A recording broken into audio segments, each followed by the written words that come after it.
ഇന്നത്തെ ആദ്യത്തെ ചോദ്യം, കൃഷ്ണപ്രിയ എന്നൊരു കുഞ്ഞു ഭക്തയുടെയാണ്. 9ാം ക്ലാസ്സിൽ പഠിക്കുകയാണ് കൃഷ്ണപ്രിയ. നാരായണീയം എഴുതാറുണ്ടെന്ന് പറഞ്ഞു.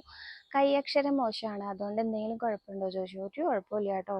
നാരായണീയം ധൈര്യമായിട്ട് എഴുതിക്കോളൂ. ശുദ്ധമായിട്ടിരിക്കുന്ന സമയത്ത് ആ നാരായണീയം വായിക്കുകയും എഴുതുകയും ചെയ്യാം കേട്ടോ. അപ്പം നാരായണീയം എന്തായാലും എഴുതിക്കോളൂ. എഴുതുമ്പോൾ തോറും ഉറയ്ക്കുമല്ലോ, മനസ്സിൽ ഉറക്കുകയും ചെയ്യും, ചൊല്ലാനായിട്ട് കിട്ടുകയും ചെയ്യും. അക്ഷരത്തെറ്റുകളൊന്നും വരികയില്ല ചൊല്ലുന്ന സമയത്ത്. നമ്മൾ എഴുതി പഠിച്ചു കഴിഞ്ഞാലത്തെ ഒരു ഗുണം അതാ. ചൊല്ലുന്ന സമയത്ത് എവിടെയാണോ ഉറപ്പിക്കേണ്ടത് അവിടെ ഉറപ്പിച്ച് പറയാനൊക്കെ സാധിക്കുന്നു തോന്നുന്നു കൂടുതൽ. അപ്പോൾ കൃഷ്ണപ്രിയ എന്തായാലും കംപ്ലീറ്റ് ചെയ്യാൻ സാധിക്കട്ടെ.